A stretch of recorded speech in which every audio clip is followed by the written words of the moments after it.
knocked away. Marshall, Clark to the rim.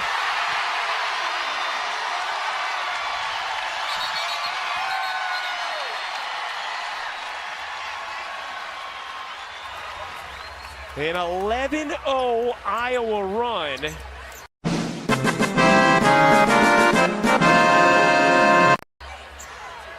As one of the arena cameramen got hit there after the bucket, and the officials stopped play. Right here, this is Caitlin Clark all on her own, jumping out to double team. She sensed that she could get the steals, that she could create some havoc, and she did, and got the layup the other way. Let's go. Gabby Marshall approves.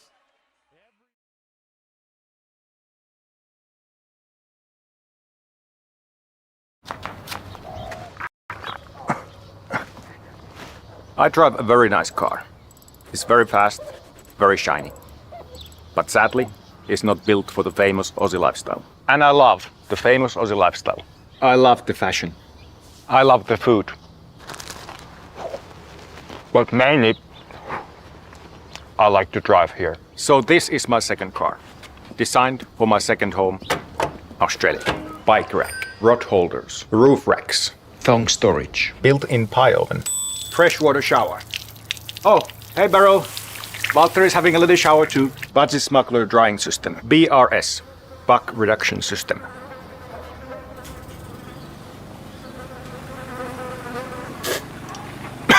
Mullet aeration technology. Check this out. That's a bird.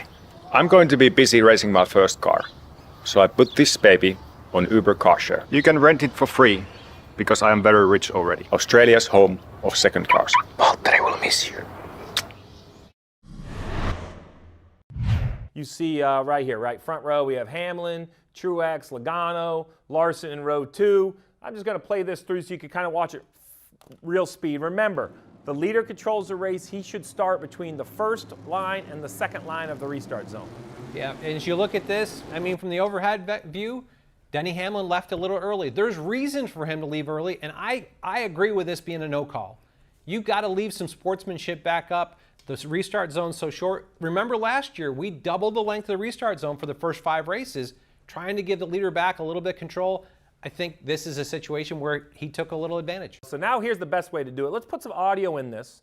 And what I want the listener to do is I want you to listen to the acceleration of the 11 car as he enters the restart zone. Yes, listen here. So right there, car accelerates. As it accelerates, that means he's fired. He is gone. And here is the first line. So this begs the question, legal or illegal? By the definition of the rule, it's illegal, but I don't see this any different than we're right in the middle of NCAA basketball tournaments. You get down to the last possession of the game, it needs to be a foul to be called. And I think in this situation, Denny's looking at the whole environment. Part of it being the 19 car, a lot of it being the row behind him. I think if we go back and look at that, I think you've got to give him some leeway to control a restart so that he has the advantage that he earned, his pit crew earned him on pit road. I agree. By the letter of the law, Denny Hamlin absolutely went the car length early.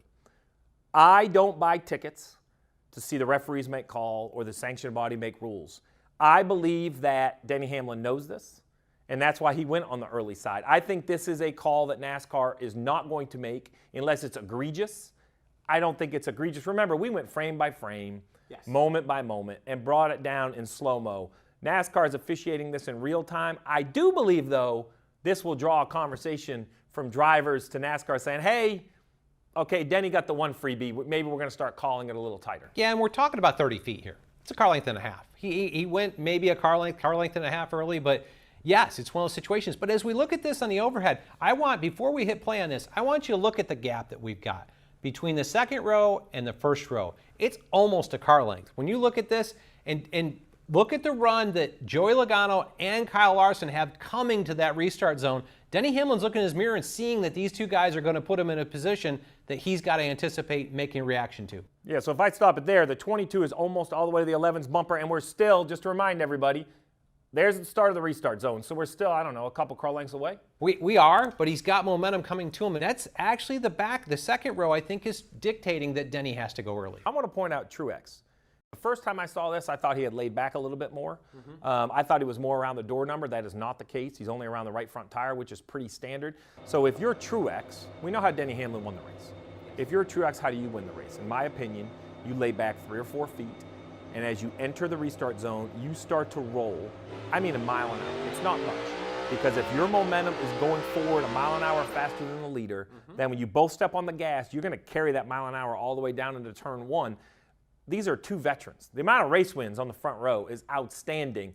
And that's why I like the no call, because I like the artistic, the human element of the driver.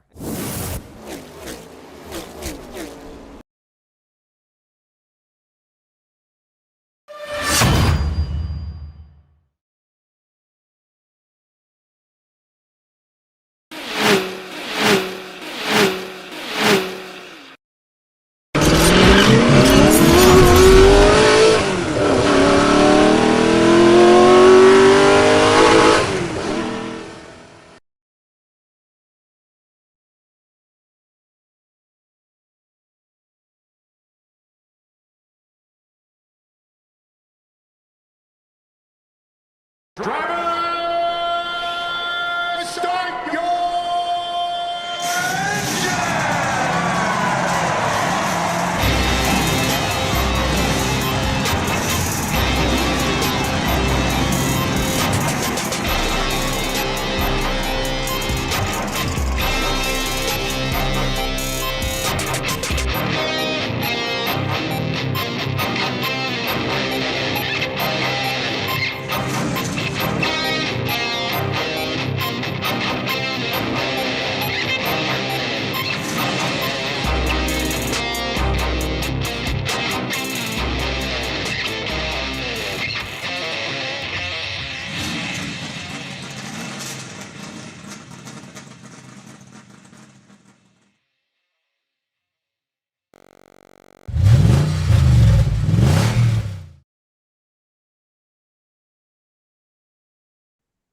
Good evening, race fans. Welcome to Drafting the Circus, brought to you by Sinister One Productions.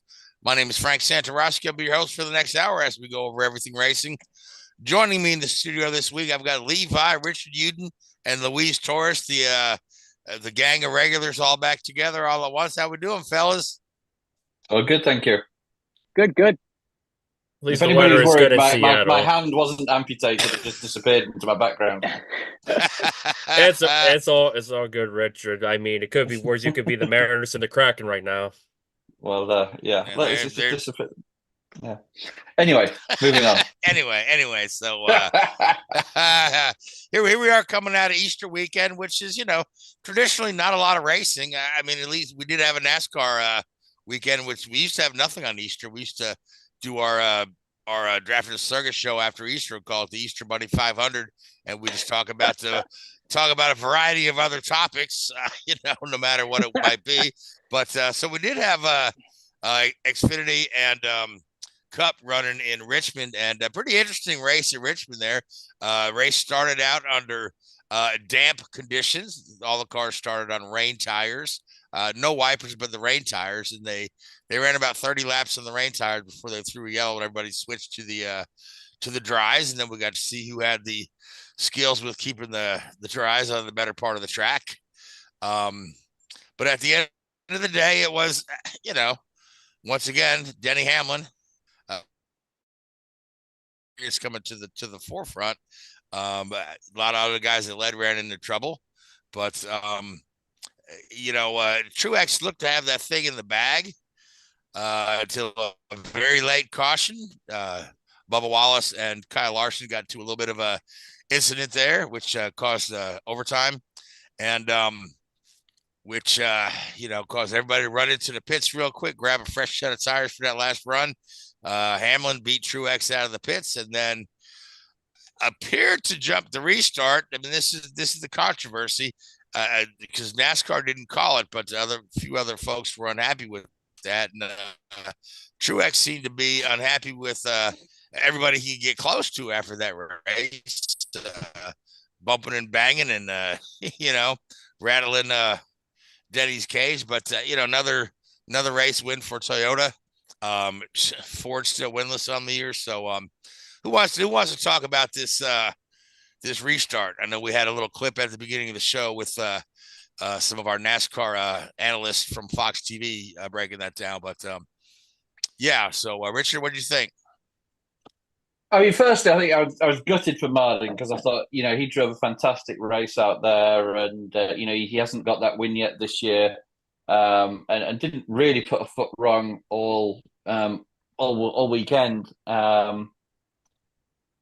So to lose it in such a way was pretty devastating for him, and probably. That emotion was what you saw, that reaction at the end of the race more than anything else. And did Denny start, did Denny get on the gas a little early? Probably. But until NASCAR starts clamping down on these things, nothing's going to happen. And NASCAR has the ability. They've got all the GPS from the cars. They've got all the SMT data, the throttle position, brake position, all this sort of stuff. They'll know exactly what's going on when it's going on. So there's no excuse per se for NASCAR not to judge this, but it's set a precedent now. NASCAR have said, well, hey, look, on a green, white checker, you can go early, and we're not going to do a thing about it. So it's, Denny's played the game there. He's set it out, and he knows how it's set up. And until NASCAR starts doing something about it, he'll do it again, and everybody else will do it again. And I dare say, in the cold light of day, Martin would have done exactly the same thing if he was leading. So, there is that little bit of it. So, who knows? Who knows? Yeah, I mean, they extended the restart zone in recent years. So it's a pretty good area to launch. So, and maybe you should say shame on Martin for not getting on the gas as well. Who knows? Let get ahead with them. But I think Martin's frustration really began when that yellow came out, because he had, he was within a half a lap of seeing the white flag that would have ended the race. Oh yeah. And I think his radio was something to the effect that you've got to be effing kidding me. When the yellow came out there, which understandably, you've been there. It's a night race. It's a long day. Ready for that to be done. He's got the win in sight, and then now this. So, yeah, frustrating. Oh, so without a doubt, and the guy, after all of the saga of last year, will he sign an extension with JGR and Toyota? The chances are this season is his last season. He hasn't made any commitment yet, and he says he's probably not going to do so till after the Olympic break in the middle of the summer. And so this could be his last year. And he obviously wants to take every opportunity he can get to win races, get him in the chase, and win championships. He's certainly been racing as well as anybody. In the first half dozen races this year. So. He's not slowing down, but he obviously, these opportunities aren't going to come around too often to get a win, considering how competitive the sport is at the moment.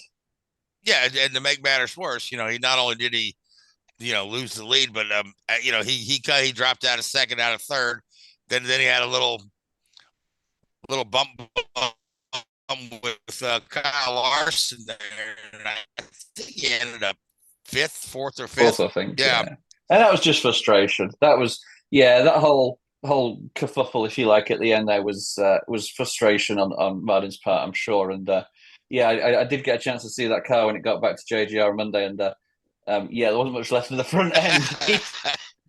There's lots of different paint colours on that front that certainly weren't there at the start of the race. But it is what it is. And considering what we saw in the Xfinity race, which I'm sure we'll touch on in a little bit, Martin's bumping and banging was the least of the problems that weekend. Yeah, very, very mild, very, very mild compared to and nobody's car were destroyed after that. It's not like your Bowman Gray shenanigans, even though she's just probably a couple parts broken or dented. That's about it. So there's a difference in some facets. Yeah. So Louise, what were your impressions of the Richmond race? How do you feel like the the cars got around there, particularly in the damp conditions, which is something we don't do often on ovals.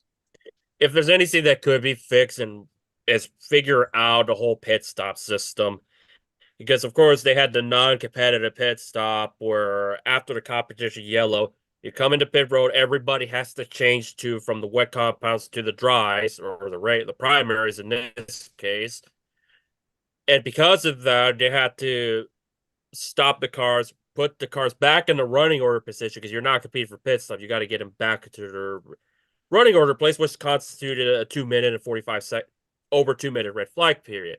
I get it. It's a safety perspective where you have to make sure everybody stays with the same exact compounds, but sooner or later, got to figure out something where if they're comfortable, they feel like, okay, it's dry enough, we could put a little dry compounds and then mix it up a little bit, but it's still in its infancy, if that makes sense when it comes to NASCAR doing tires. Whether it's in a short oval or a road course, either way, gotta figure something out to where let the crews play a role in how if they're all comfortable going with dry, or they want to stick to the wets until further notice, to add that element of strategy. And also, I think you make a very good point there. This is let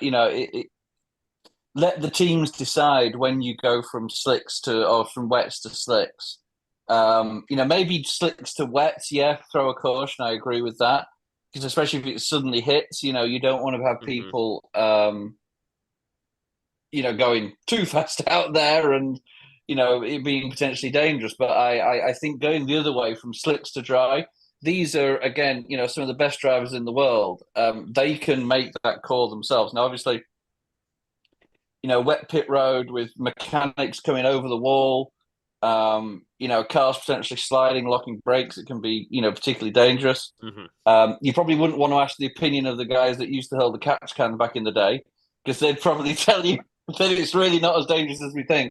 But obviously, we don't want to create situations like that again. So, I think they if they can make those pit stops competitive and make it when the teams can make that call for going from slicks or from wet to dry, then I think that's a lot better scenario for sure. That way. Yeah, and again, like Luis said, we're kind of in the infancy of this in NASCAR, Yeah. But if you're watching a Formula One race when they've raced in the rain from day one, you know as well as I do some of the highest drama during a rain race, and to see who goes to the slicks first, and then how well they can handle that. And some guys were just absolute masters of that. And other guys tried and had some disastrous results. So, some strategies don't work. Like, I think wasn't it Raikkonen that pitted way early in advance, and that didn't necessarily pan out for him. Yeah, or guys go too early to the slicks, and then the rain comes back. And that's so. Or the once in a lifetime, like Marcus Winkelhock, which I don't know if we can ever see that happen again anytime soon, at least. Manfred Winkelhock. The son, Marcus. Lee, what were your thoughts watching Richmond? I agree. You've been quiet over there, so I thought we'd bring you into the conversation. I'm doing a lot of head nodding because everybody's saying all the same things I'm thinking.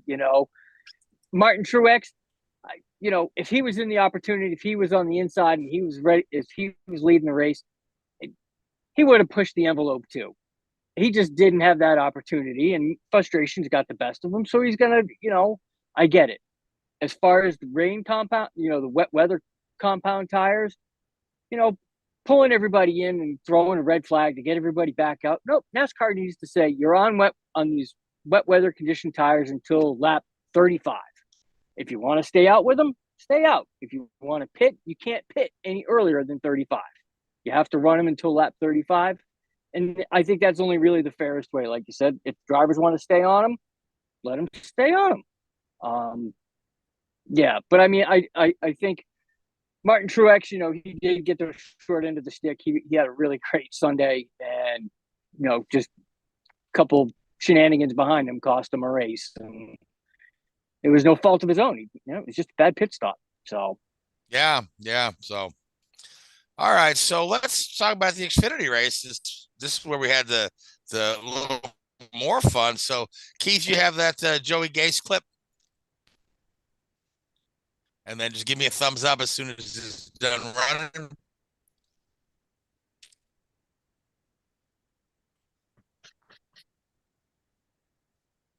Sixth caution of the day for Joey Gase. And he's obviously frustrated with fellow competitor Dawson Cram. First, here's what happened. Oh, yep. He gets kind of tagged down into turn one and hard into the outside wall. Real hard hit for Joey Gase. That's part one of the highlight. So he's going to take a moment to really express his frustration here. First, he's going to finish tearing the rear bumper cover off his car and then wait for Dawson Cram. And his timing and throw was pretty impeccable here. Yeah, he did a good job at this right here. Boom, right in the windshield. I think I would have left my driver gloves on. OSHA would not have approved pulling that bumper cover off without the gloves. You know, that part or the playing in the traffic part? Yes, yes. I was going to say, OSHA has a problem with no gloves. NASCAR has a problem with walking down near traffic, and I'm sure he'll get a phone call and maybe some other items out of it. I'm not saying it's the right thing to do, but I'm saying I understand.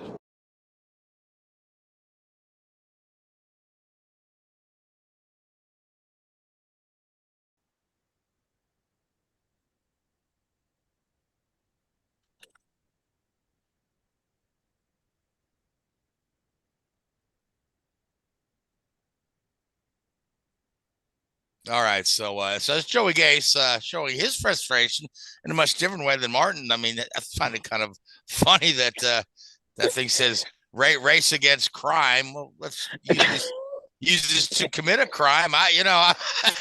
But yeah, I've never seen that before.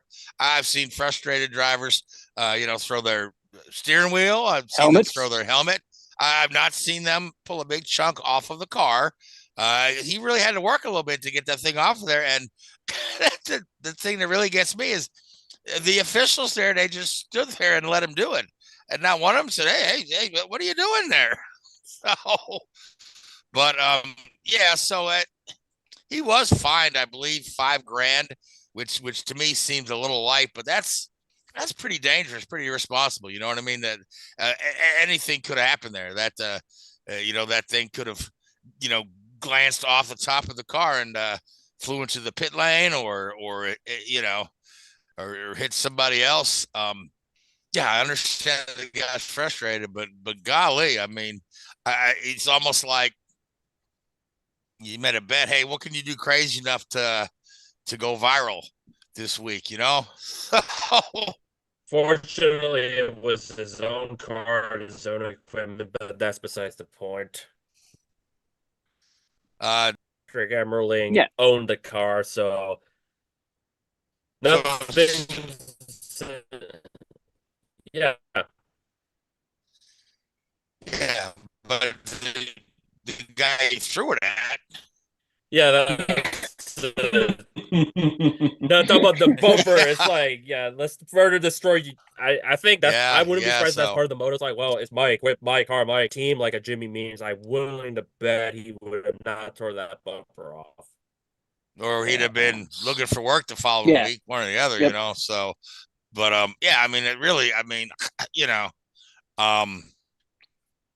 it's just, I can't even wrap my mind around. So like, man, what am I going to do? I'm going to throw the bumper at the guy. It's like, okay. So I don't know, Lee, what do you think? You ever seen anything like that? I've never seen anything like that. I know you've been to a lot of local short track racing stuff, and you do see some crazy stuff like that there. Oh, yeah. But usually, those guys usually just pull the other guy and thrown around with paint on it, Yeah.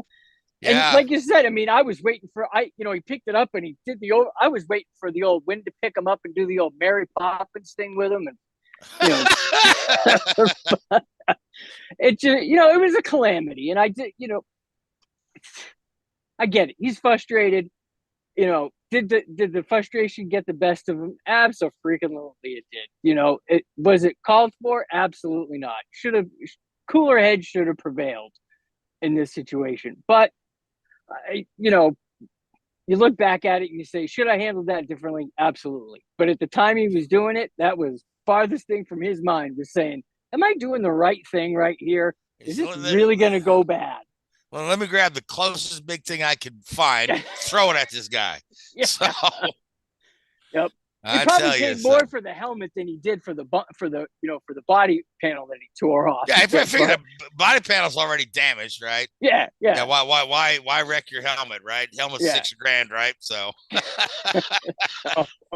so to put this in comparison, okay, there's an Italian karter probably about 5 years ago now, I think it was, and they were, FIA standard karting, so pretty shifter karts, getting up to 60, 70 miles an hour. So these things can move. Anyway, he had a similar tangle with a competitor and ended up,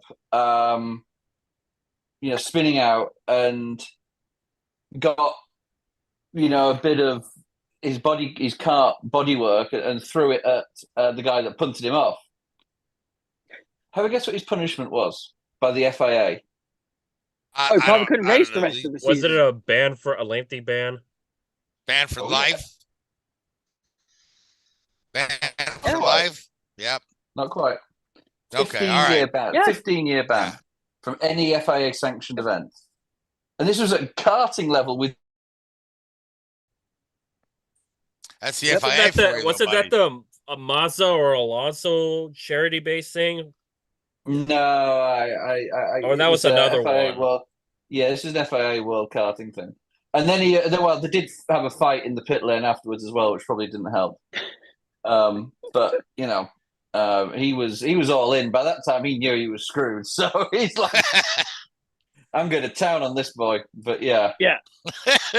If you're going to put me on the bench for the next 15 years, I'm going to make the most of this one. Yep.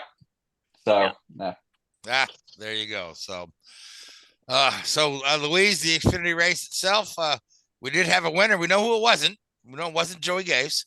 So, not that anybody was fully expecting it, but that was Chandler Smith in the 81 car and a Joe Gibbs sweep in the top three with Taylor Gray finishing third in his Xfinity debut. Bubba Ballard in the 88 car, Junior Motorsports, finished sixth. Those are the noteworthy highlights of that event.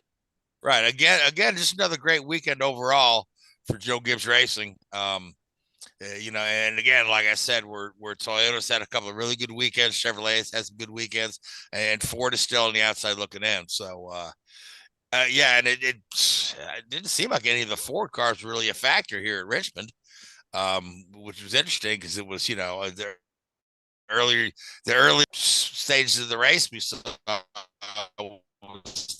largely Kyle Larson and Bubba Wallace jockeying for position before Truex kind of got up there and said, "Here, boys, let me take care of this for you." Yeah, and Ty Gibbs was in the mix too. Again, only for something keeps him out of this time. The strategy didn't help, and Gibbs regressed in the Cup race. I tell you who would have been. I think that of all the guys that probably would have been closest was actually Chris Bell. He ended up having he went on an alternate strategy, and that was really paying dividends for him. Apart from then he got a drive-through penalty for speeding in the pit lane, which probably cost him 40 seconds. And then by the time that final caution came out, he was only 10 or 11 seconds behind the leader. So if he hadn't had to have taken that penalty, he could have been, I think he probably would have won the race. So unlucky for Chris this weekend as well. But yeah, the Toyotas and JGR especially are certainly bringing the good stuff to the track. Christopher Bell looks great. That guy's the real deal. His it took him a little bit to get off the ground, to get his footing in the Cup Series, but he's a solid contender week in and week out these days. So and luckily he didn't have to worry about Kyle Busch, especially from one particular outlet's own podcast that I'm not involved with. They mentioned, we're gonna see Kyle Busch, Christopher Bell get into it. It's like Kyle Busch, JGR, early JGR Kyle Busch is completely different. The tail end of JGR Kyle Busch, and it's more different than RCR Kyle Busch. You expect anything like retaliation? No. I don't think we were going to see that, mind you. Well, no, they're having some sort of little feud over the way they race one another at COTA. Yeah, people and Chris hit him a couple of times, and I know they talked about it during the week, and I think it's all good now. I mean, yeah, and I figured so. And people were like, I was hearing the podcast on the way to work. If I'm Christopher Bell, I'd be worse. Like, nah, it's Christopher Bell. He wouldn't harm a bug, and I'm sure he'll talk to his former boss, mentor, Kyle Busch, and just settle it. If anything, there's going to be any remote of retaliation, just a little tap. That's about it, if nothing at all. I think this at this stage in Kyle's career, some of that midweek talk is just that talk. But he's much more mature and reserved on the racetrack and just professional, than where he was, say, 10, 15 years ago. 10, 15 years ago, you better watch out for Kyle Busch because you managed this week. But he's a much smarter, sharper, two-time Cup champion. Won a ton of races. The guy.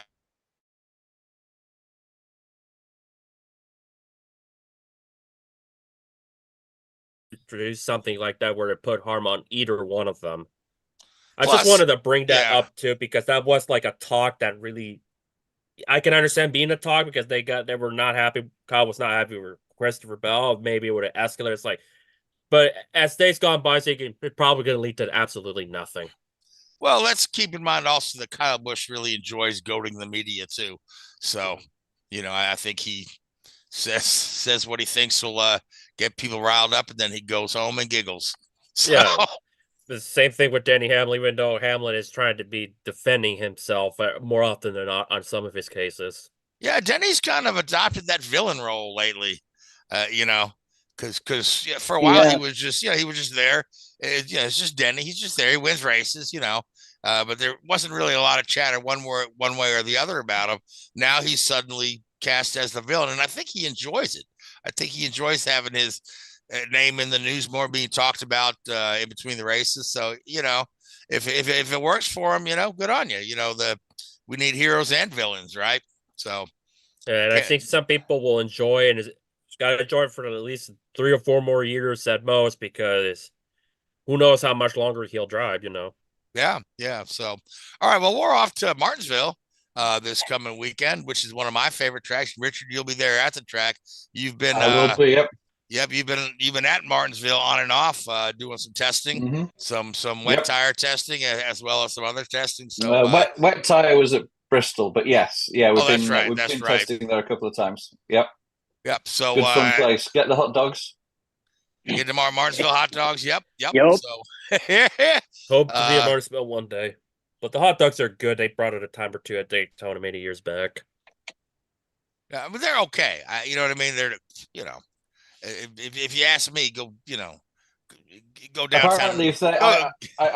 Go downtown New York City and get a Sabret's all beef hot dog. But that's or a Seattle dog back home. Yeah, that's a hot dog. Oh my God, no, Fenway Franks, fellas, Fenway Franks. Maybe one day if I go to Boston, I'll try it. I don't know when though, because it just goes to show you there are delicious hot dogs all over the country. Yes, there are. You know what I mean? And Seattle dogs are okay. It's just I may have to have one just as a test, just to see what they're like. Yeah. For research purposes. Research purposes more than anything. Wait, they don't have it. They're not operating during private tests. No. Bummer. No, there's not enough people there to. Not enough people to quantify that one. You never know, but I get understandable, but still, you never know. I mean, I even like a good Chicago dog every now and again. You ever have a Chicago dog with the mustard relish and a big old pickle spear on it, on a poppy seed hot dog bun? Yeah, that's the shit, dude. I tell you. I sadly haven't traveled outside much since the pandemic in the sense of regional side of things, but one day, hopefully. All right, so let's talk about. Sorry, quickly, hang on. I need to go back here. Frank, you used to work in marketing, right? Yes. I worked in marketing for McDonald's. Okay, that may explain it then. Describing a food product as that's the shit Is that before or during or after you've eaten it? It can be all of the above. Okay, thought so. Just wanted to check. Yep. Wanted to All check. right. Yep. So let's talk about Martinsville other than the concessions. So here's an interesting stat. Martinsville once the race starts, that will be Roger Penske's 6,000th start as a team owner across all the series he races. That's an amazing stat. I mean, here's a guy who's been immersed in the sport for decades and decades. He's been, he's got starts in IMSA and INDYCAR, and he had a Formula One team for a while. And he's done sports cars and Trans Am and NASCAR. But 6,000 starts. I mean, golly, that's a milestone right there. So great job of Team Penske. Hopefully they can capitalize. They've been having as I said, all the four teams are kind of having an uncharacteristic off years so far, but that'll be an interesting stat there. So it will be a Rain on Hendrick Motorsports anniversary parade if they do win it. Another interesting statistic. Going back to the hot dogs, I saw on NASCAR's social media today, that if they lined up every hot dog they sold during the race weekend, end to end, it would go around the track 12 and a half times. Okay. Oh my gosh. But yeah, it's an interesting. It's Wednesday. You got to put something uniquely clever on social media. Unless you're Dale Jr., you don't talk about milestone starts. That's like the other topics. Like, what about this guy when he had his 150th start? And this kind of became an ongoing joke this week with Junior. Yeah. So, all right. So Lee, who do you like for Martinsville? Anybody that finishes first. Okay, well that's a good call. I thought Nostradamus has suddenly turned up this week. Holy shit! You get to pick the lottery numbers while you're at it. I got my tickets right in front of me. I was gonna say, see what odds Vegas will give you on that bet. Yeah, I'd like to pick whoever finishes first. No, I'm Christopher Bell. I mean, he has really. I think he's due for a nice W.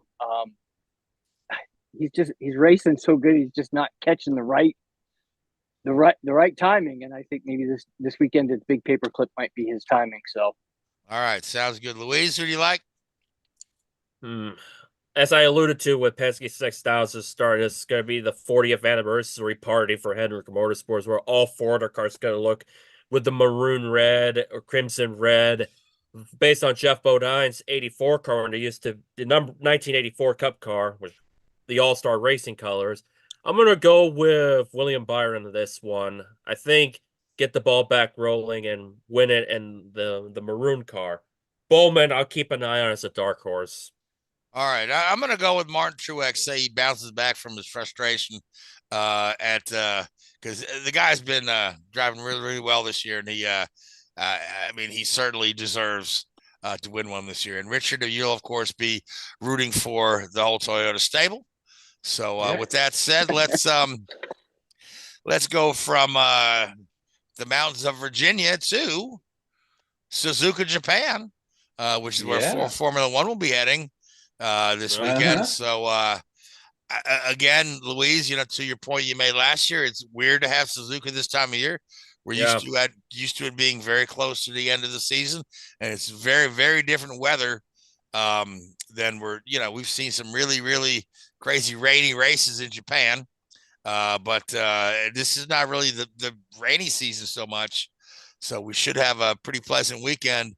So does Max bounce back, right? So Richard, what do you think we need to be watching out for, looking at in Suzuka? Anybody bringing any major updates? I want to say Mercedes. Hopefully Williams will bring two chassis. Hopefully, yeah. Hopefully, yeah. No, I think we are seeing. I think the forecast is like 10 to 20% chance of rain on Sunday. Sorry, so the chances are it'll be a dry weekend. I don't know of any definitive upgrades. I'm sure some teams will be bringing bits and pieces to the track. They've had time to evaluate over the first three races their the performance, and I'm sure some of them will be chipping away at the deficit to the Red Bulls and Ferraris. I genuinely, people say, will Max bounce back? I don't think he's got really much bouncing back to do. I think on pace, he'd been pretty close to Carlos Sainz anyway. I remember Suzuka last year was it's not like he stumbled at all. It was mechanical. No, I remember Suzuka last year, I think was the first race after Singapore, where, of course, the Red Bulls stumbled. And Max went out there and obliterated everybody. So who knows? He may do it again. He may go out there and show him how it's done again. But Suzuka's one of those classic tracks. The whole getting up late at night to watch the race as a kid. I remember well. The whole. Going back to my first memory of that race was '94 when the race was red flagged and split into two, and then you had to work out the aggregate time and to see if Damon had beaten Schumacher going into the final race, which he had, and all that sort of stuff. And of course, you go back even further than that. Some of the Prost and Senna battles throughout the years, and it's a great track. It's one of the classic tracks out there, and long may it continue. It's a fantastic race, and the whole charm and the like of watching these races at 2:00 in the morning are what it's all about, I think, for a real fan. Yep, and the West Coast resident of me, once again, another Saturday race. I don't think we haven't had a Sunday race on my end all year. It probably won't be till May because you got Shanghai coming up. So that's the most perplexing. But when the race is over, it'll be Sunday. So we'll have a Sunday race ending for me, at least on my end. It's like, man, it's like Formula One is now a Saturday sport to me at this point until we get back to normal in about a few weeks' time. But yeah, that same feeling with 05 where it was very late. I saw the Raikkonen and Fisichella battle towards the end. Yeah. That was something special, wasn't it? Yeah, and the sad thing about it, I think I was 11 years old, so I was dozing on and off for whatever reason, but I had the race on tape. I felt like it's still there, but I had to triple check again some of my 05 tapes, but I remember that one quite well and rewind it back to see the finish and all of that, but it's still talked about to this very day, and just how Raikkonen worked his way back up there mostly because of the bad weather and all that combined times and all of that, because that was the last year where they did the combined times. Yeah, something like that. The Saturday Sunday session where they they had qualifying sort of Sunday one year, didn't they? When it there was they had qualifying and the race on a Sunday after a tornado came through or whatever it was, or a typhoon or cyclone or whatever they call it out in that part of the world. I think it's typhoon, yeah. And then you had Toyotas up front. Yes. Yeah. That's been a minute. So let's talk about Sebastian Vettel has been rumored to be having had discussions with Mercedes about possibly replacing Lewis Hamilton. Richard, do you think there's any real legs to that? I feel like when Vettel left the sport, he was quite content to leave and not look back at driving, but maybe a year or more not being behind the wheel. Do you think bringing Vettel in would be a good move? I think pure and simple, it would be a really good move. I think in terms of his experience levels and his, what he would bring to a team would be fantastic. Would he do it?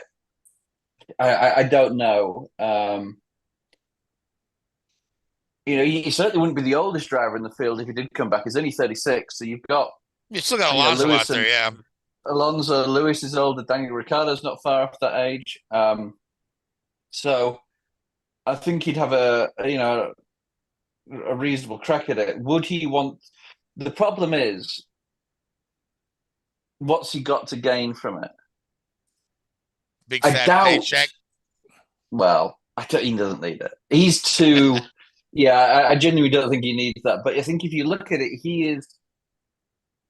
If he doesn't perform, then everybody would be like, "Oh, giving him, bad for that." But then if he does, if he does go there, they'll just say, "Oh, it's the car." I don't know. I don't know. Maybe he will. I'd love to see it. I really would. I'd love to see him come back, and I think he'd really be able to give something to the team and give something to the sport that it needs desperately. I think he's greatly missed. I think that the young kid that Mercedes have on their books, Kimi Aldo, the Italian kid, I think he's still I think he's still a little. It needs a couple more years. Way off. Yeah. Yeah, I think so. But to your point, there's always a danger of if you leave and come back of tarnishing your legacy. Exactly. So some guys have left and come back and done great, like say Niki Lauda. Left after the end of '79, left Brown, came back with McLaren, won another championship, and then disappeared into the sunset again.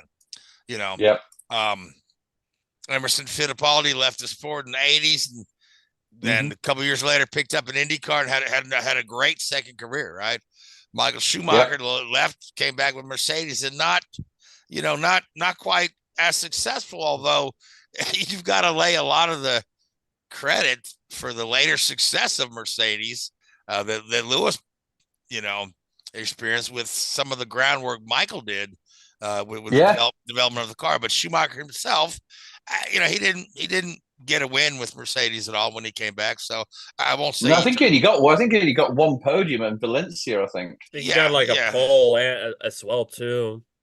Yeah, but he got that pole in Monaco, didn't he? Which was taken away from him.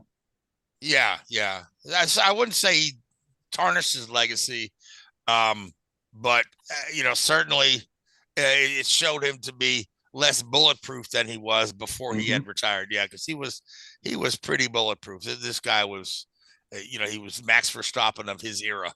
Yeah, and then you had Prost took the sabbatical, came back like nothing. Then he outright retired. Then Mansell came back, but the seats became a problem. It just could not click with McLaren. So Mansell was too fat to fit in the car when he came back. That was the problem. Yep. I think Ron Dennis was the problem in that room. I guess living in America, he ate too many hot dogs when he was over here. So, in all fairness, he was never a skinny chap to start with. So, yeah. Yeah, and then that McLaren was just unreliable at times, especially that double wing where the T cam is next behind it. Yep. So, all right. So, Lee, who do you like for Suzuka to finish second to Max? Finish second to Max. Gonna go with a podium finisher from Australia, Carlos Sainz. Okay. Richard?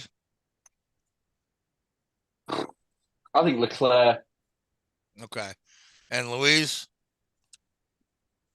I would pick Checo, but I'm going to go with a wild card pick. I think if there's somebody that could amount a challenge, it's probably Lando. Okay. All right. So who'd you leave me to pick, Lewis or George Russell? Or maybe I could say Max doesn't win and Max finishes second. I don't know. How about I say Max finishes second? Because Max traditionally doesn't have a lot of luck at Suzuka. Nope. Just saying. Not a whole lot. Even in one of his championship clinchers was kind of like overshadowed in confusion. Yeah, absolutely. Yeah. So, all right. So let's talk about IndyCar for a little bit. IndyCar spent in the middle of the week last week testing at the Indianapolis Motor Speedway on the road course. The next run of hybrid testing, and each test they've done has gone better than the last. And a lot of the drivers had a lot of really positive input, positive stuff to say. And we'll see the hybrid engines debut in June. So, but the feeling I get and the buzz I'm reading is that they're all but ready to go. So that's kind of exciting news here. And we'll kind of see how that technology changes the racing, if any. But we'll get a good look at how it's going to look after the 500. Now, this weekend, the IndyCars will be testing. They have their annual April Open test at the Indianapolis Motor Speedway on the oval with the non-hybrid cars. Everyone will be testing their Indy 500 cars for the first time. We'll have all the regulars there, as well as the team's running just the one-off Indy. Kyle Larson will be there. He'll get some more laps in there. We'll have get a rookie orientation and then session for the veterans, and then all team practice. So that's going to be going on at the Speedway this weekend. And again, if you live in the area, whenever they have these test sessions, it's actually free to go watch. If you watch by the viewing mounds behind the museum or next to the museum, you just enter the museum entrance there, and it's free to watch this kind of stuff. So that's always a fun time. And then in between there on the 8th, Indianapolis Motor Speedway is having an Eclipse viewing party. So, which shaping up to be a big event. I guess Indianapolis is kind of right in the path where they're going to have almost a 100% total Eclipse there. And so they're making a big deal. They're going to have some, they've got some Eclipse liveried IndyCars. They'll be running around the track as the Eclipse is happening. Just they're going to, the Speedway makes a nice big deal out of everything. And this is shaping up to be a pretty fun event for folks to go and watch the Eclipse. So even though some of my, friends that are prone to getting their news from TikTok and believing conspiracy theories are convinced that the Eclipse coinciding with them firing up the Hadron Collider is going to open the gates of hell. And I'm like, open the gates of hell. If you've seen the original Ghostbusters, you see the Eclipse has nothing to do with the gates of hell. So, but I digress. For those out west like I am watching it, you won't see a pint. We're in the no man's land of viewing that thing. So yeah, I think where I'm at in Kentucky, we're going to get 98%. 98% full Eclipse, so it's gonna, it'll be interesting. I haven't checked my work schedule if I'll be stuck at work when it happens or not. But I remember the one from a couple of years ago, and it really, without putting the Lee's had those glasses for years. Yep. Looks like we've been joined by ZZ Top on here. Every girl's crazy about a sharp-dressed man right there. Yeah, there we go. With your Eclipse glasses. So, all right. So, making things look good.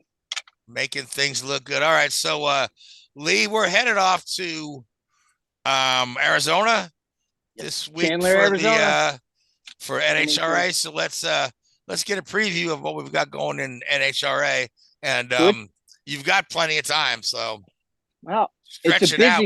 We're light on topics tonight. I mean, I can put the glasses back on. We talk about the Eclipse again. It's all good.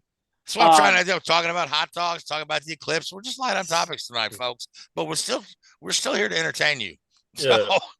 At least all of this is lighthearted compared to what's going on in NASCAR lap with one particular driver that is subject to be suspended indefinitely. So, but proceed with your NHRA talks. Because we're going to talk about that and that ordeal with the former BK racing driver. Okay, let's get the NHRA out of the way, and then you can talk about the former BK racing driver. So, 2 weeks ago in California, the race got, I don't want to say rained out, it got hailed out. We were we were rolling into Sunday, and it started to rain a little bit. Man, it was all right. Big drivers, everybody kind of waited around. And then about 3:00 in the afternoon, something happened and it started raining like quarter-size hail. And the NHRA officials, at that point, the race was just, it was over. So they did what they did last year. They took the final round for Sunday, like they did in New Hampshire, and they're going to move it to this weekend in Chandler, Arizona. So come Saturday night, they're going to have we're going to see the results from the race out in California in Pomona, which would be pretty good. Brittany Force is going to take on Justin Ashley, and then Tony Schumacher and Billy Torrance. That is Steve Torrance's son. Steve Torrance is a dragster. Billy Torrance is his kid. He's going to run dragster. So those are the final brackets for the dragster folks. Funny car wise, show friend Matt Hagan, he's going to go up against one of his biggest arch nemesis and probably one of the most favorite drivers in funny car, and that's J.R. Todd. So those two are going to battle. Ron Capps and John Force, Mr. I can run races until I'm in my 80s, is rounding out that pair. And then in Pro Stock, we've got Mason going at it, as well as Erica Enders and Mr. Safety Greg Anderson. So, and then, come Sunday, we'll find out. We'll run the real race for Sundays, for the Arizona Nationals on Sunday. So it's a doubleheader weekend, which is, up until last year in New Hampshire was a real rarity to, crown two champions in one weekend. Two Wallies for two different races in one weekend. So yeah, I thought it was really interesting and unique that they did that last year. Where they had the New Hampshire Nationals, in Bristol. But now here's the same scenario happening less than a year later. So yep, interesting. Yep. So all right. So it's pretty convenient, I think. So it's like two for the price of one, but also. Yep, and being in Southern California, dealing with hail, that's not surprising at this point, considering I dealt with the hail the last two times I've been in Southern California in February. So, well, that's all the biblical stuff. That's with the eclipse and the gates of hell being open. We're gonna have hail, and tomorrow it'll rain frogs, and the Nile will turn to blood. All that good stuff. So yeah, if you've seen Magnolia, you'll know it can happen if it involves a certain number. Right. Okay. So anyway. So Louise, we're getting snow here in New Hampshire right now. I mean, we're expecting 2 feet in April. 2 feet. Yeah. I mean, back in Idaho, I dealt with the same thing. It was like it did snow a little bit in April. I think the first time I went to Idaho, it was a mixture of all variations of weather in the same day. Yeah. Yep. That's Kentucky every day. You get up in the morning and you scrape your windshield before you go to work, right? Yep. And then around lunchtime when you leave and go out to lunch, you got to turn your air conditioner on because you're sweating in your car. All right, so Louise, you're alluding to a news story, so let's go ahead and cover that the unpleasantness of that one there. Another NASCAR driver having some legal trouble. Yep, this one is Greg Golding, who drives part-time in the Xfinity Series. He's driven the Cup few times back in the day, especially when BK Racing was still around towards the end of it. Got a top 10 with them at Talladega when there was only like a dozen cars left, there were like so many red flags and big ones that year. He's indefinitely suspended because of domestic violence charge, a misdemeanor that happened on April 2nd where he got arrested. Then a few hours later, he got bailed out. So it's one of those things. Of course, Greg Golding is Zane Smith's brother-in-law, too, mind you. It's one of those deals where there's pretty much no comment on it. It's just one of those things that just is, until further notice, it's just unacceptable. Seems to happen a little bit too often with some of these lower series NASCAR drivers, doesn't it? I know there's been a couple in the last few years. It's like I guess you do see it in other sports. You've seen it in the NFL recently with some of their guys, but you just, it doesn't do the sport image any good. And come on, guys, sort it out, please. It's just, there's really not much to it. Just that ordeal, and that's all too. We've seen it several times already. I think almost half a dozen in this decade alone, it seems like at this point. Yeah, I mean, a couple of those, you've had a couple guys that were accused, and it turned out that it either wasn't as bad as it seemed, or it was totally fabricated. Yeah, like in the Kurt Busch case, right? It turned out that that woman was nuts, right? The one that you mean the assassin, the CIA assassin? Yeah. So and that's after they forced Kurt Busch to sit out a couple of races because they suspended him. Yeah, it was more than a double, wasn't it? It was like half a dozen or something. Yeah. There was a few races, and then people like to conspire that, like the second racer, he came back. They conspired him out of a win because of it. Fontana, the one that Keselowski won. I mean, sometimes these things, domestic things especially, people get really heated over what can be perceived as something small. And here's somebody calling the cops over nothing, but yet there's an arrest record, or it can be something that's very, very serious, So you can't sweep it under the carpet. You've got to react to it because so it's it's tough for NASCAR to kind of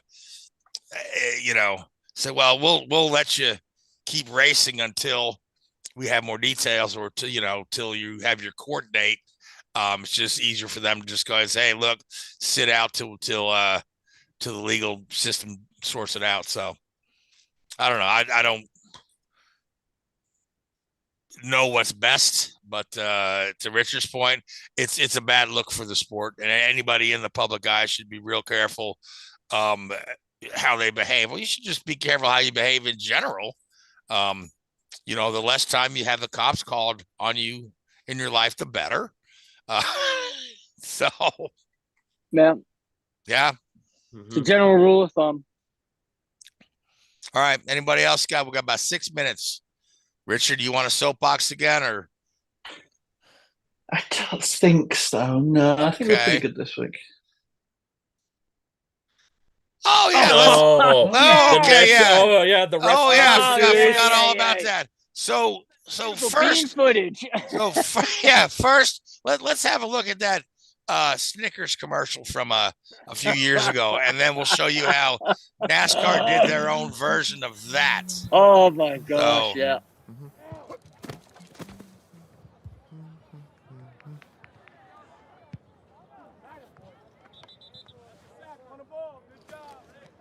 Hey, that's great. But who are the chefs? Rookie mistake? Great googly moogly. Maybe you just need a Snickers. Maybe no one will notice.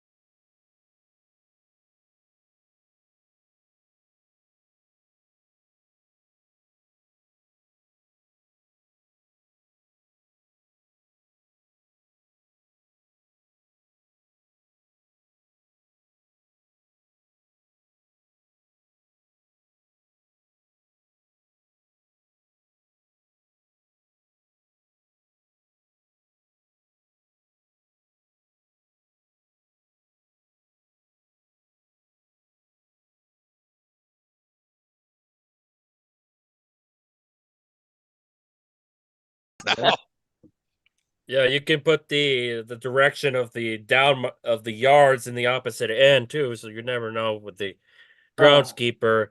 But yeah, the national restoration of stock car auto racing came and went. Yep. It's nice car. Yeah, however, Frank said it off air, many something resurrection stock car auto racing. Yeah, National Resurrection Stock Car Auto Racing, because it's Easter, so. All right, so I'll probably get struck by lightning for that one. So, but I will take a moment to thank our producer Keith Hayes. Thank you to Sinister One Productions. Thank you to Facebook Live, YouTube, and Spotify. Thank you, Lee. Thank you, Richard. Thank you, Louise. Thank you to Snickers for letting us use their old commercial. To Uber Australia, we love that one as well. But thank you, especially you folks that have watched us tonight and watch us every week. Until next week, good night. Thanks for watching Drafting the Circuits. Make sure to follow Drafting the Circuits on Facebook, Spotify, Twitter, and YouTube. Drafting the Circuits is a Sinister One production.